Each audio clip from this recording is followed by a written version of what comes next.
Boa noite, pessoal! Hoje a gente vai ter de novo aquela aula para vocês ficarem mais cultos nesse feriadão. O Paulo Iannuzzi hoje vai falar sobre os templários. É muito top esse tema. Boa noite, Paulo, tudo bem? Boa noite, Karen. Como vai, querida? Tudo bem? Mais Tudo uma vez, ótimo. pelo convite. Sempre um prazer estar aqui, já batendo ponto, né? Isso é muito bom. Boa noite a todos que estão aí ligados nesta palestra, nesta live. Tá? Muito obrigado pela presença de vocês. Obrigado, Dorim. Enfim, vamos em frente. Vamos lá, Paulo, o microfone é teu. Eu vou até desligar o meu para não dar problema de microfonia. Pode começar, Paulo. É um dos temas mais fascinantes para mim. Egito Antigo, astronomia, ufologia e templários são temas que me emocionam profundamente. E eu acho de extrema importância, ainda mais no mundo de hoje, no momento que estamos vivendo, resgatar determinados valores que os templários conheciam bem no seu código de honra e na sua conduta de vida, né? Independente dos juramentos que fizeram. Então, os Cavaleiros Templários é um tema que está muito em voga hoje, né? As pessoas estão se interessando muito, obviamente, cada um com seus motivos, mas o tema em si, sobre o que realmente foram os Templários, é muito sério, não é brincadeira, não é modismo, uma vez que não existe hoje nenhuma ordem que se intitule Templária, exatamente como foram os Templários, principalmente na sua conduta. Existem muitas outras ordens com o nome de Templários, e obviamente todas merecem o carinho e o devido respeito, mas não são, nem de longe, e o momento também não é esse, né? Em relação ao que foram os Cavaleiros Templários. A verdadeira ordem, na verdade, não foi completamente extinta, ela foi mudando de aspectos ao longo desse tempo todo e está presente de uma forma muito velada, muito sutil, muito anônima nos dias de hoje, nas verdadeiras sociedades secretas. Sociedades secretas essas que eu digo que ninguém sabe que existe, né? Só aqueles que participam, né? Porque a sociedade secreta que todo mundo sabe que existe já não é tão secreta assim, hoje em dia, né? Bom, embora, obviamente, existam os seus trâmites normais, de códigos iniciáticos, etc., muitos deles vindos do Antigo Egito, muitos deles vindos dos Templários, que já eram, naquela época, tradicionalmente, Rosacruzes dentro da cultura do processo iniciático, do conhecimento e da conduta das primeiras escolas de mistérios do Egito. Bom, o que são os Cavaleiros Templários, ou a Ordem do Templo? É uma ordem clérica, foi uma ordem clériga militar, de cavalaria, né? Ao mesmo tempo de armas e ao mesmo tempo de fé, que foi criada a partir do estímulo da Igreja ao final da Primeira Cruzada. A ordem, né, dos pobres cavaleiros de Cristo do Templo de Salomão. A Ordo Pauperum Commilitonis Pauperum, Ordem Pauperum Commilitonis Templici,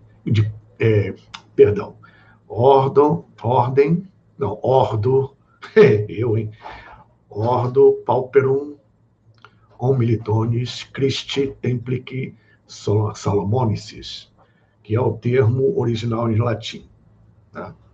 E o seu lema, como muitos sabem, non nobis Domini, non nobis, sed nomine tuo ad gloriam. Não por nós, Senhor, não por nós, mas pela glória do teu nome.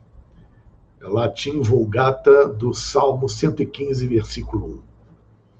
É essa frase, que foi tomada como lema pelos Cavaleiros Templários, cuja ordem, oficialmente, além desse nome, era conhecida como Ordem do Templo, porque foi o primeiro acampamento após a primeira cruzada no Templo de Salomão, onde hoje está a Mesquita de Al-Aqsa. Os templários acamparam ali, os cavaleiros, na verdade, acamparam ali, e ali eles criaram a ordem, tá? Por Hugues de Payan e mais 8 cavaleiros, um total de 9 integrantes fundadores da Ordem Templária. Tá? Isso foi em aproximadamente 1118. Sim, 1118. Tá? Após a primeira cruzada, conforme nós falamos aqui. Agora, isso tudo são questões históricas e tal, isso tudo está em livros. O que realmente é interessante com respeito a esse assunto que está voltando com muita força, não só o assunto, mas a força da egrégora templária espiritual, é colocar determinados pingos nos is, desmistificar certas coisas, inclusive a nível histórico, tá? Onde muitos elementos estão sendo revistos com respeito à história dos templários. Documentos estão sendo encontrados, principalmente em Portugal, revendo justamente essa história, onde, em grande parte, sem desmerecer, óbvio, né, mas alguns aspectos históricos até então aceitos são controversos, alguns duvidosos, desmistificando uma fama ou francesa ou alemã dos cavaleiros teutônicos da Inglaterra, da Espanha, que não tiveram um papel tão preponderante como é colocado até hoje para as pessoas, e ignora-se, né? Pelo menos em grande parte do mundo, apenas os conhecedores do assunto, os iniciados, mergulham nesse conhecimento, nesse processo, que obviamente isso não é passado. O grande templarismo, a essência do templarismo foi em Portugal. Né? O templarismo português, na verdade, superou em muito todo o arcabouço templário. Né?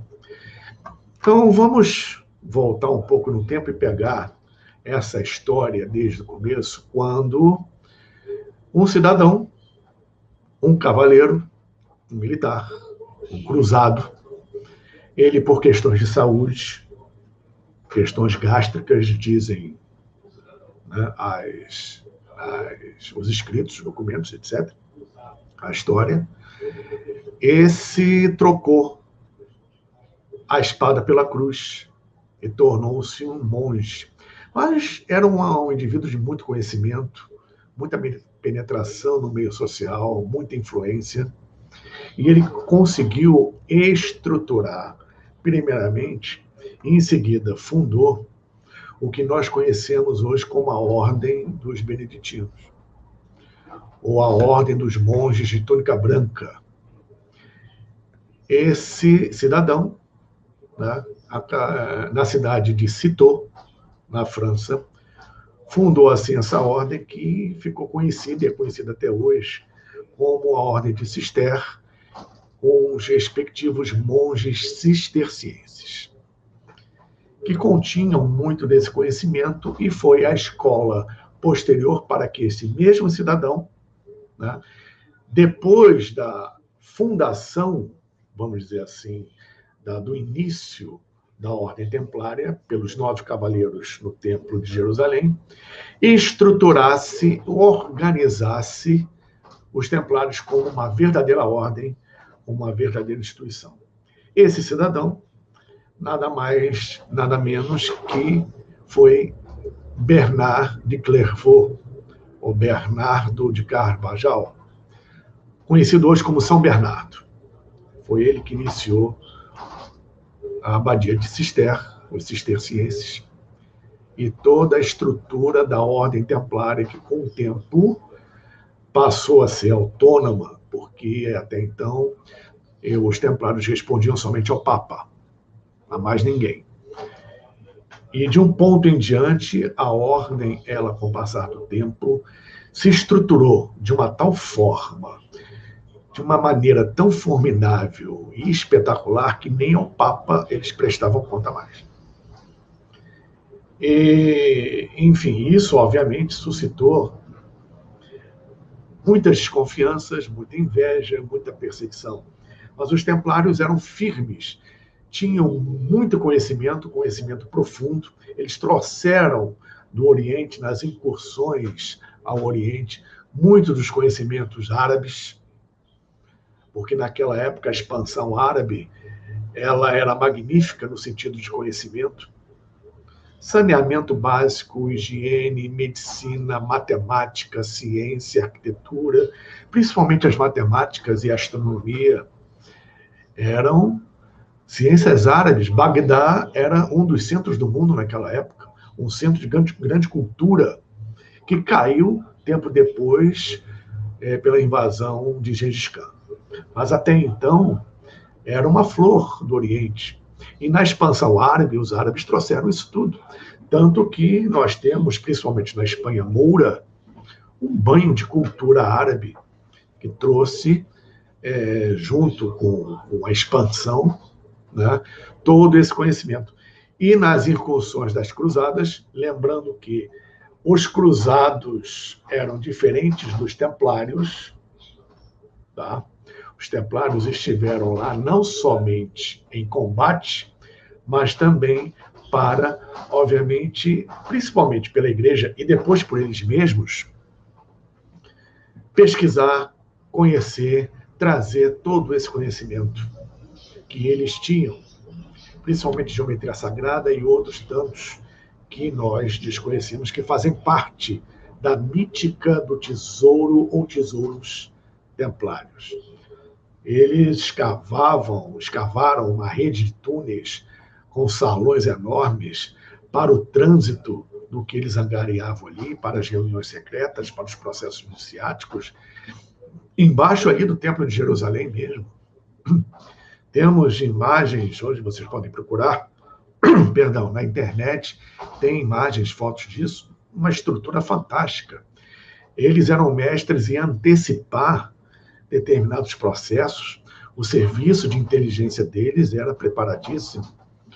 Eles praticamente criaram a estrutura hospitalar, algo próximo da estrutura hospitalar e administração hospitalar que nós temos hoje. Com as primeiras organizações de núcleos médicos de campanha, eles foram com a criação das chamadas cartas de crédito no trajeto dos templários e dos cruzados ou dos peregrinos da Europa para Jerusalém. Essas cartas de crédito foram o prenúncio do sistema capitalista bancário que nós temos hoje. Foram os templários que inventaram, né?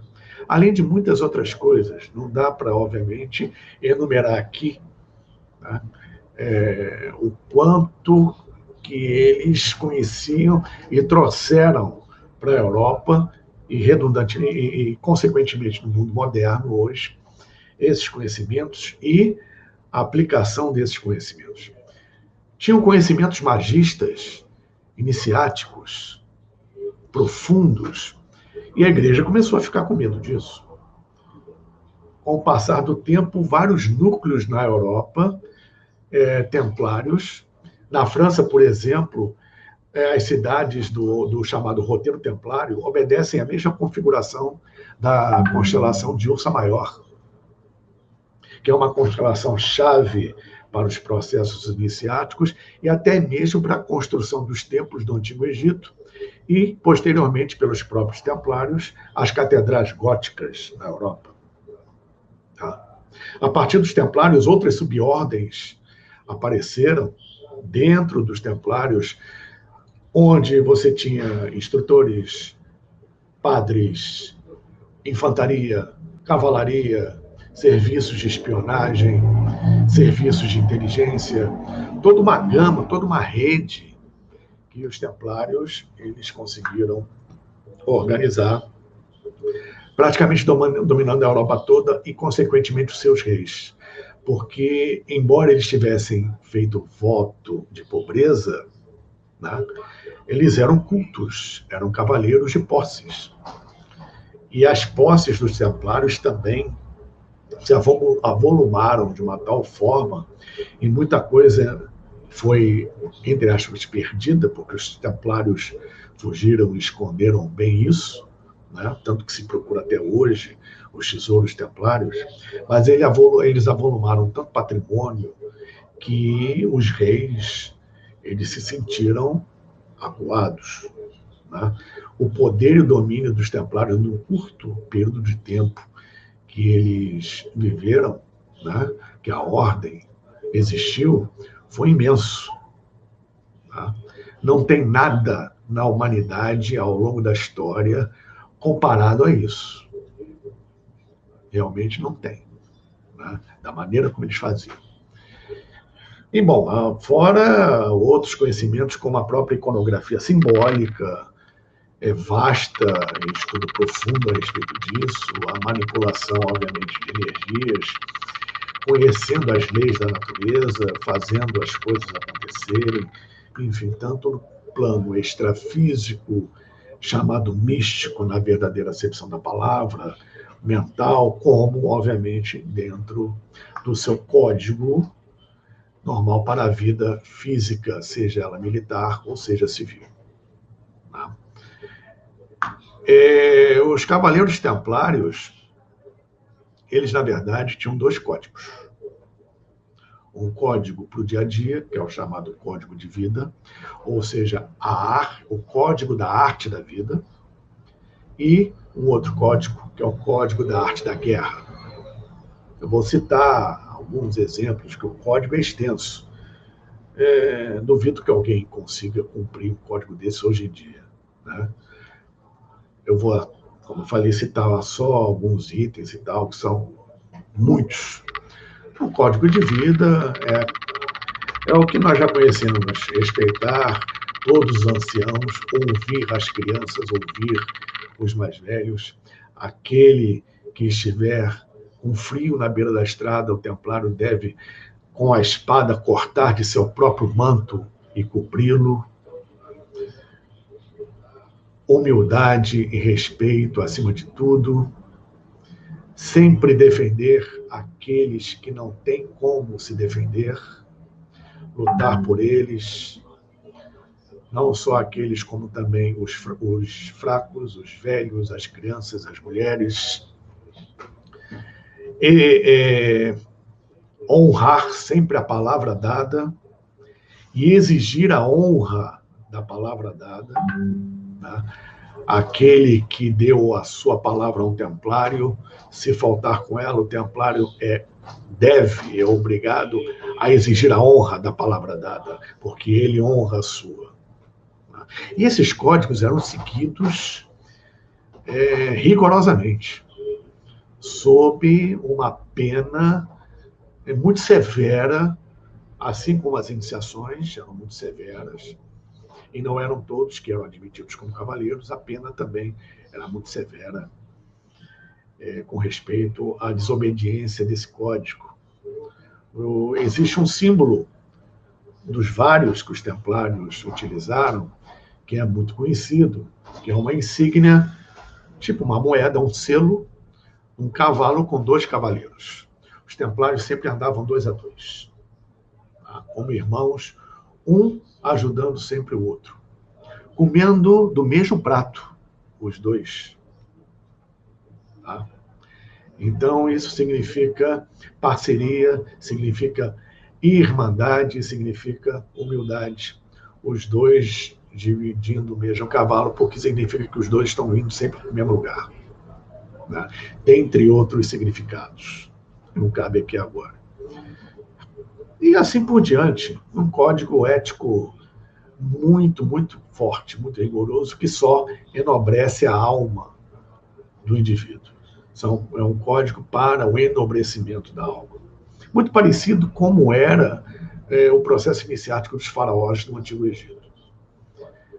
E o Código de Guerra, esse então, por exemplo, estou citando aqui curiosidades, porque pouca gente sabe disso, porque o assunto templário ele é muito grande, abrangente, profundo, tem certas coisas que a gente pode falar, outras não pode. Mas essa aí é muito interessante. Por exemplo, os templários eles eram treinados para ter que dar conta de 3 numa batalha. Só podia pedir ajuda se o número de oponentes ultrapassasse 3. Não existia, não era exigido, não se pagava resgate. Se um templário fosse capturado, ele podia ser torturado até a morte, ele não ia entregar o ouro e não existia pagamento de resgate. O templário já sabia disso. Só existiam 2 alternativas para o templário: ou a vitória ou a morte. Sem negociação. O cavaleiro templário, a exemplo dos 300 de Esparta, eles não queriam saber do número. Eles lutavam até o fim para defender o que eles juraram defender. Principalmente o Cristo, ou o significado do Cristo. Por exemplo, isso aí foi uma narrativa do próprio Saladino, o grande Saladino das Cruzadas, um oponente muçulmano, mouro, fabuloso, né? Ele comentou, impressionado, como os templários faziam, né? Eles eram capazes, quando uma muralha de uma fortaleza era arrombada, né? Os templários fechavam aquele buraco com os próprios corpos. E quando um caía, outro ficava no lugar. Até tentar virar o jogo. Então, na arte da guerra, o código também era extenso. Existem muitas outras coisas também, além disso. Enfim. E, obviamente, a lealdade à ordem e a lealdade ao seu companheiro, ao seu irmão. Tá? Bom, isso tudo continuou. Tá? Paralelo a isso, logo após a criação da Ordem Templária e a sua estruturação por Bernard Clairvaux, a partir de 1118, 1120, um pouco depois disso, um grande templário adentra, né, o Portugália, ou o Condado Portucalense, criando a cidade de Tomar e os reinos de Portugal. Portugal começa a nascer como nação e como país a partir da entrada de Afonso Henriques e a implementação da dinastia do rei Diniz e dinastia de Avis. Então, a partir daí é que começa a moderna história do Brasil. A história do Brasil não começa em 1500, com o descobrimento, começa bem antes, na verdade, com Afonso Henriques. Por quê? Porque o Brasil é um país templário, e isso nos tempos recentes, entre aspas, porque vale lembrar, mais uma vez, que a verdadeira história do Brasil começa lá nos primórdios da Atlântida. A história do Brasil começa há aproximadamente 800 mil anos. Tá? Eu não sei porquê, e isso é ignorado. Isso não se ensina. Como não se ensina a parte da história de Portugal, que é importante para a gente entender o que acontece hoje no Brasil. Por que eu falo isso? Porque o Brasil é um país templário. O tempo passa e existe o poderio templário. Ele é tão grande. E eles são, né, uma ordem, foram uma ordem presentes no mundo todo. Eu vou explicar por quê. Muita gente pensa que é só na Europa, né? Ora, obviamente o núcleo era europeu, mas eles tiveram penetração em várias partes do mundo. Quando a ordem estava no seu auge, tá? Isso lá para 1300, 1290, 1300, né? Começou a despertar muita inveja, como eu falei.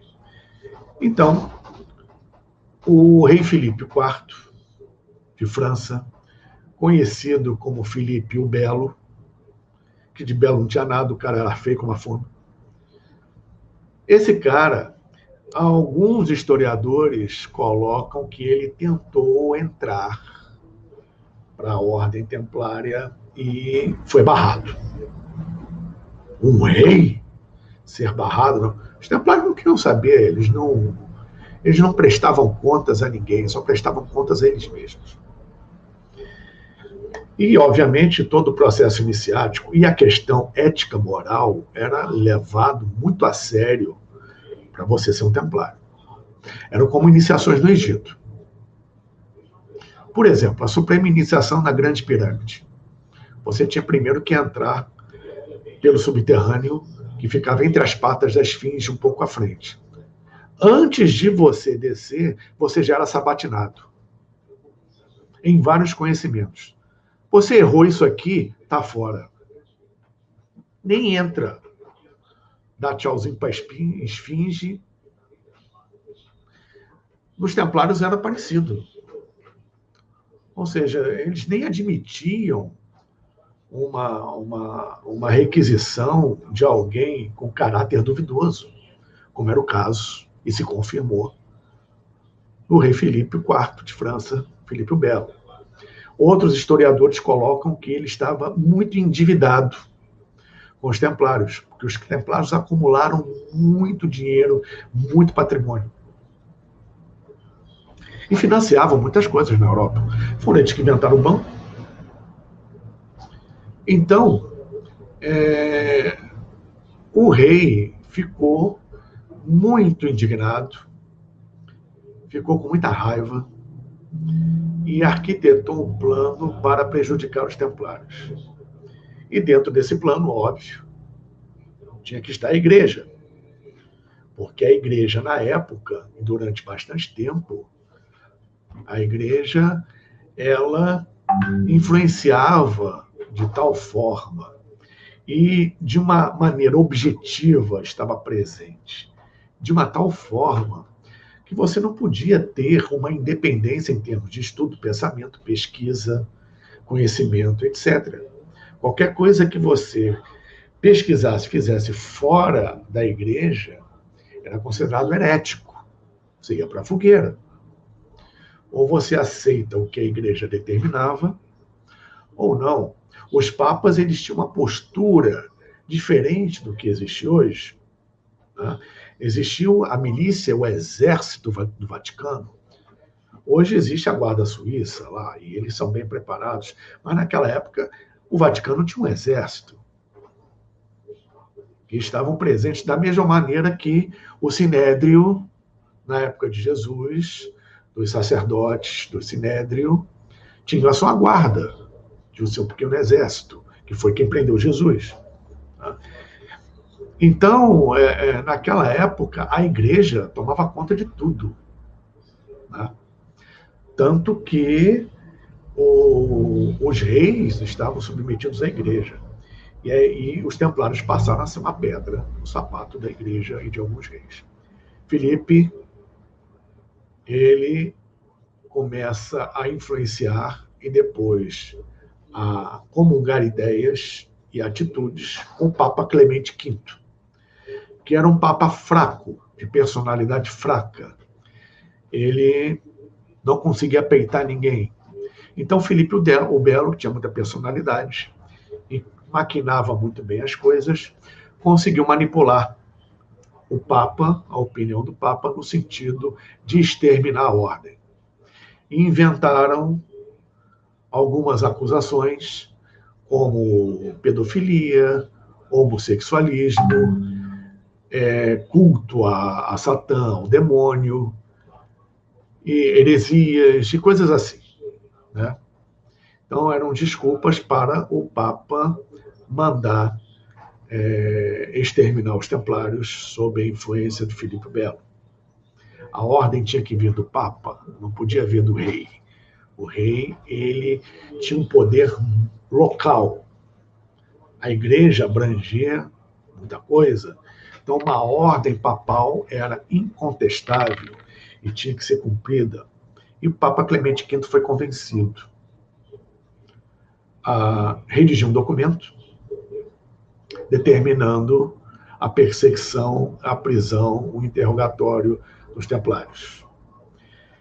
Isso é detonado numa madrugada, onde a maioria dos templários foi pego de surpresa, muitos mortos, muitos presos, interrogados, etc, etc, etc.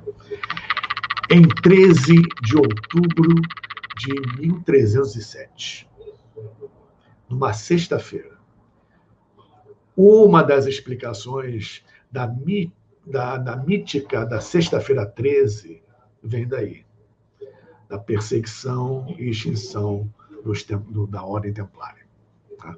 Sexta-feira, 13 de outubro de 1307. A ordem acaba em 1312 e em 18 de março de 1314, 3 cavaleiros mais o chamado grão-mestre da ordem, na época o último grão-mestre. Aliás, na época, uma observação, na época os próprios templários intitulavam seus líderes como mestres. O termo grão-mestre é atual, não é da época. Tá? Então, o mestre Tiago, nascido na cidade de Molay, na França, ou Tiago de Molay, conhecido como Jacques de Molay, foi queimado ali na fogueira, em frente à Catedral de Notre-Dame. Eu, particularmente, estive no exato ponto onde Jacques de Molay foi executado. E, enfim, foi uma emoção forte. Uma vez que a própria Notre-Dame ela foi, na sua estrutura, projetada pelos Cavaleiros Templários, com geometria sagrada, arquitetura sagrada, os símbolos e os desenhos, as formas ali e também nos vitrais, são mantras e cânticos em forma.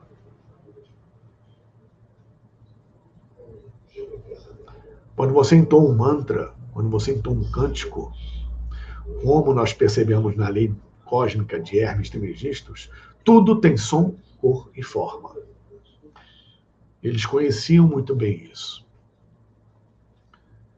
Então, eles colocavam cânticos e mantras em desenhos e linhas arquitetônicas nas catedrais góticas. E o mantra é algo extremamente poderoso para a expansão de consciência e abertura da pineal. É aquilo quando ecoa no lugar, ressonando numa harmônica com aqueles desenhos que são os próprios mantras materializados. Isso é o mínimo de conhecimento que os templários tinham. É uma coisa fabulosa. A própria Catedral de Chartres, com a sua mandala, o seu labirinto, a Abadia de Saint-Michel, a capela na Escócia de Rosslyn.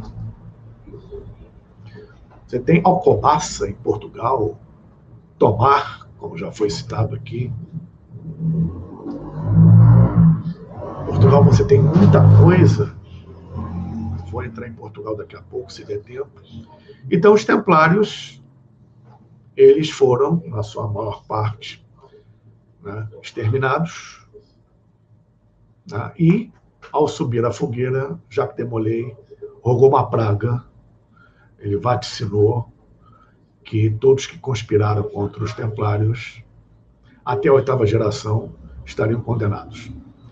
Coincidência ou não, em 9 meses, o rei Filipe o Belo e todos aqueles que fizeram parte dessa carnificina foram embora. Morreram. Tá? Agora, nessa história, depois eu vou continuar, nessa história tem uma coisa muito interessante para os dias atuais.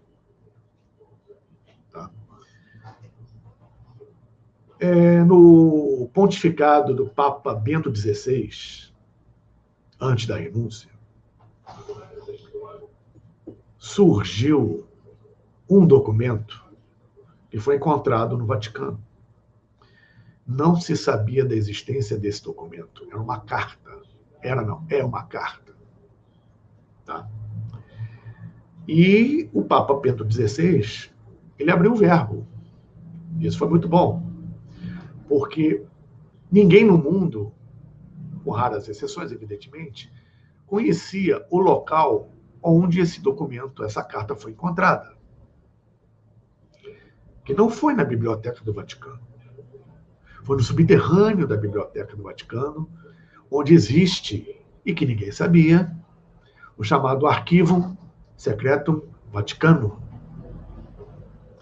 E essa carta foi redigida pelo Papa Clemente V, aquele que deu a ordem para exterminar os templários, só que ele voltou atrás, redigiu a carta absolvendo os templários.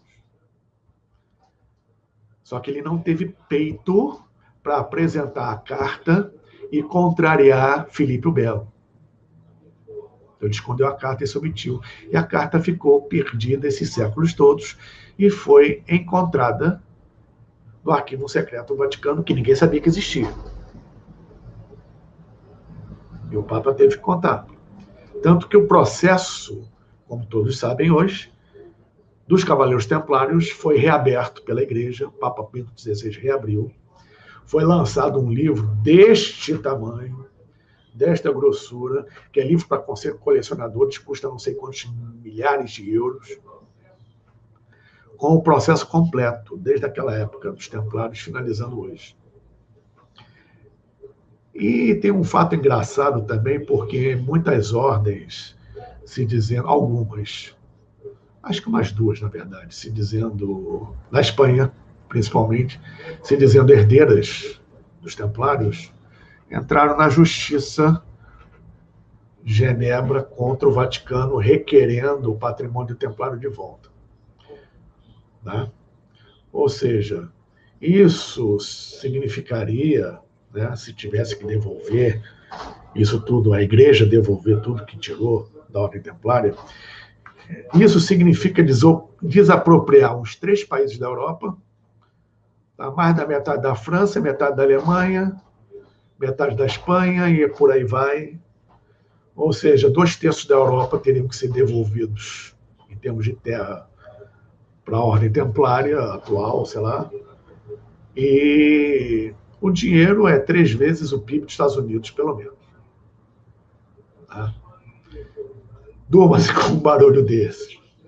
Então, é só para vocês terem uma ideia vaga do poderio material que os templários tinham naquela época. E muita coisa foi retirada da Europa porque, na verdade, a ordem, como eu falei lá no início, não foi extinta. Muitos saíram. E, paralelo a isso, Portugal começou, obviamente, a crescer e muitos templários foram para lá. Fora os que já tinham ali, já existiam ali, consolidando a essência templária, que está no templarismo português. Tanto é que, com os tesouros templários, Portugal, praticamente da noite para o dia, de um lugar muito pobre ou com pouco recurso, passa a ser uma potência mundial. Portugal, ele começa a explorar os mares. E não só isso. Todo esse processo tem a ver com os templários que, obviamente, criam para fugir da perseguição que ainda existia por parte de alguns nobres, etc. e tal, mudaram, obviamente, o nome, na verdade, reestruturando tudo sob uma outra ótica, colocando toda essa iconografia simbólica também, que já existia em alguns lugares de Portugal, incrementando mais isso ainda. Mudaram para a Ordem de Cristo.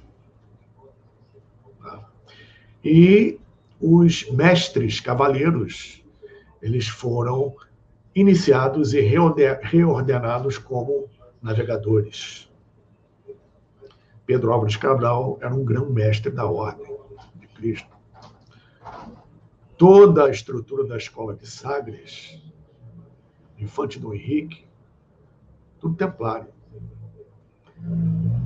E aí nós observamos uma coisa, que quando Afonso Henriques entra, isso em 1120, 1130, aí começa aí. Muita coisa é feita em Portugal para que, 300 anos depois, Portugal se lançasse aos mares. E não só isso. Existem hoje documentos que são encontrados não só em Portugal, como em Marrocos, que confirmam determinadas passagens e desmistificam outras. Como, por exemplo, a imersão de Portugal pela navegação pelo mundo não foi algo relativo a encontrar um caminho para as Índias, para pegar especiarias lá. Foi tudo muito bem planejado. Por quê? Porque já se sabia o que existia no Ocidente em termos de terra. O próprio Tratado de Tordesilhas foi criado antes do descobrimento. Como é que você vai criar um tratado? Ó, metade é teu, metade é meu, uma terra que não foi, entre aspas, descoberta. Então, o Brasil e a América inteira foi achada, já se sabia que tinha. Eles tinham exemplares dos mapas de Piri Reis, almirante turco, que tinham em seu poder mapas contendo a América, as 3 Américas, contendo a Antártida, só foi descoberta no final do século XIX. Piri Reis é de 1600 e pouco.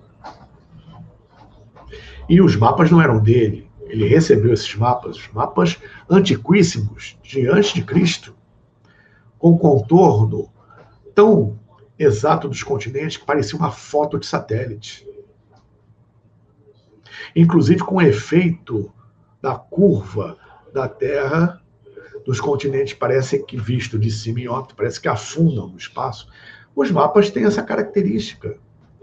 São os contornos mais perfeitos da Europa, da África e das Américas na época, incluindo a Antártida. Os portugueses já tinham feito incursões aqui no Brasil antes de Cabral. Se for ver quem descobriu o Brasil, foi Vasco da Gama, não foi Cabral. Chegou aqui antes de Cabral. E isso é um projeto templário, não é um projeto da coroa portuguesa. Tanto que o primeiro estandarte fincado em terras brasileiras, quando Pedro Álvares Cabral desembarcou aqui oficialmente, foi a bandeira da Ordem de Cristo, não foi a bandeira da coroa portuguesa. Então, a história do Brasil, ela precisa ser incrementada, revista e ensinada certo.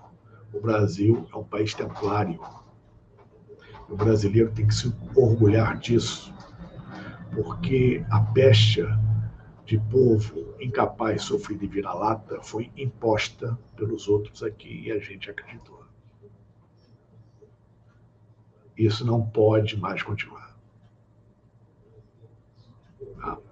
O Brasil é um país desde a Atlântida.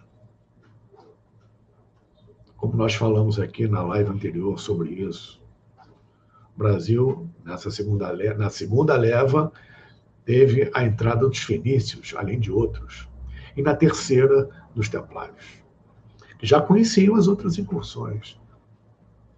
Nada me convence do contrário. Se me convencer, estou aberto a reconhecer.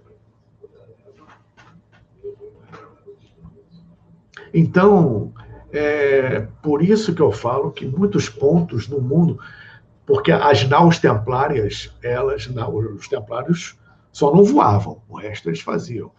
As caravelas que os templários já tinham, muito antes de Espanha, Portugal, etc., sumiram, desapareceram com os tesouros templários.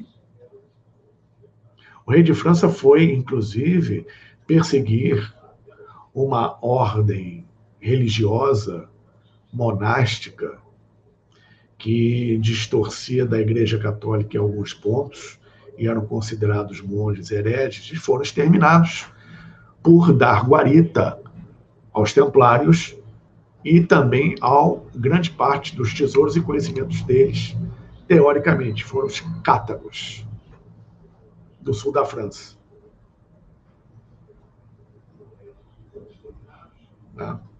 Então, nós temos uma rede aí que funciona, na verdade. Até hoje, isso está voltando muito forte com respeito à nobreza, aos valores do templário, em essência, onde, agora, no século XXI, a espada templária, a espada do templário é o conhecimento. Então, é uma herança nobilíssima que precisa ser resgatada, entendida, compreendida e reaplicada aos moldes do que necessitamos hoje, porque a sua essência é importante, faz muita falta, e, repito, necessária nesse processo de transição, onde muita gente está perdida, né? Onde existe a necessidade do equilíbrio entre a compaixão e a atitude, coisa que o templário sabia fazer muito bem. Né?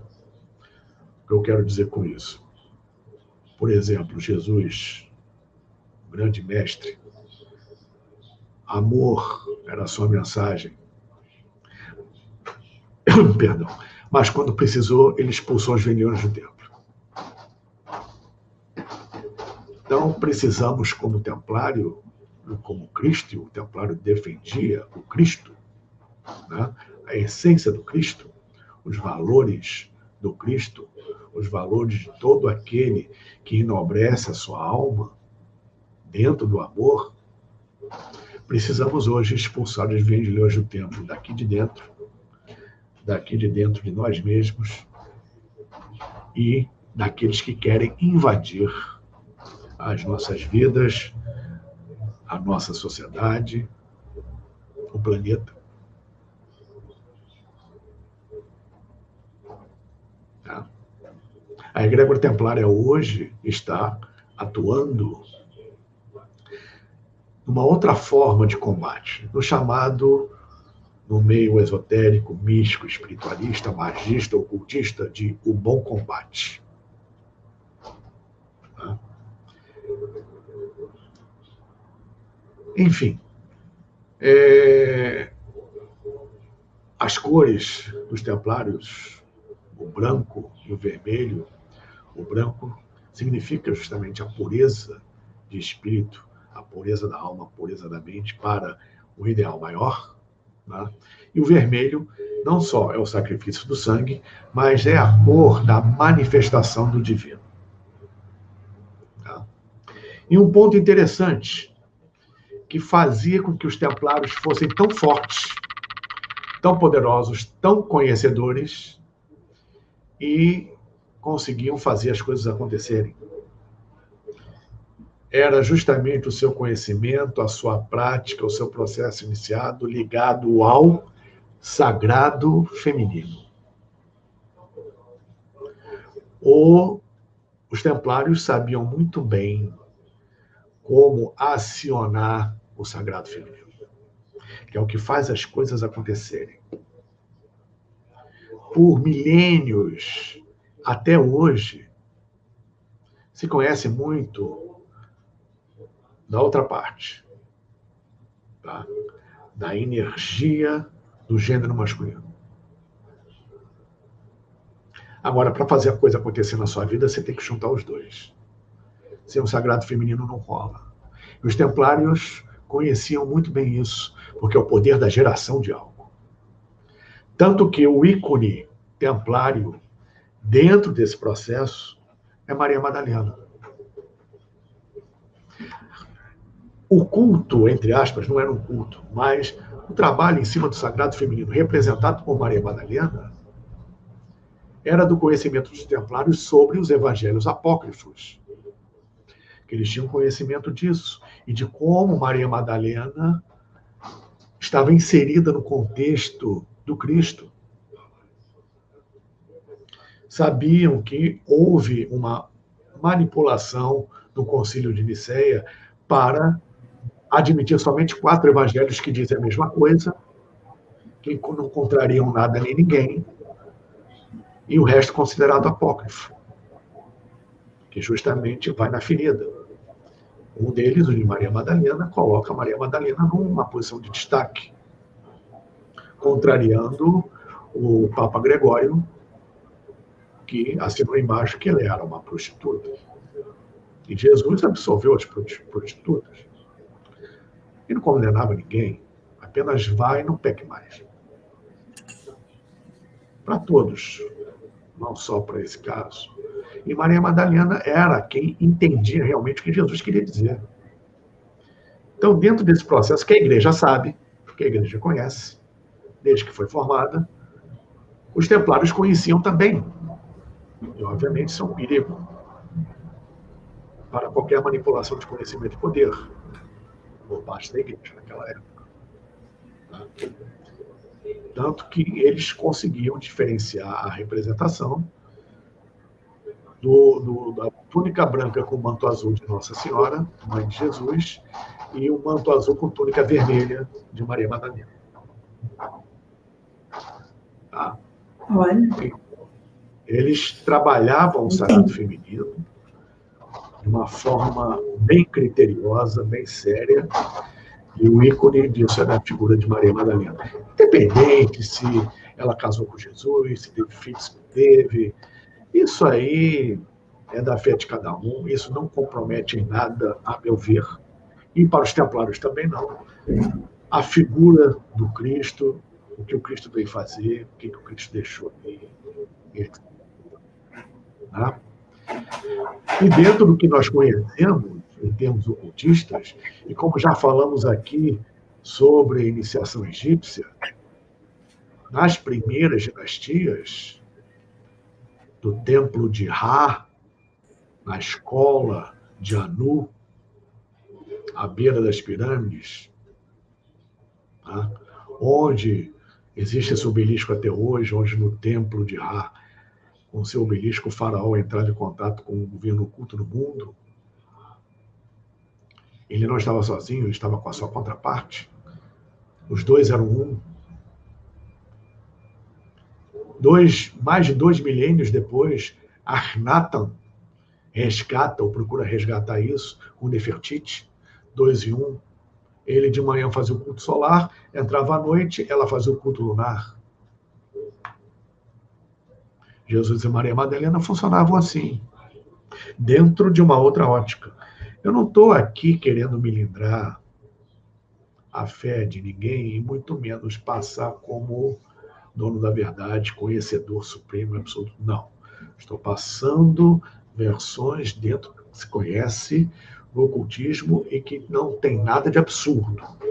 Se você for realmente fazer uma análise com uma fé consciente. Né?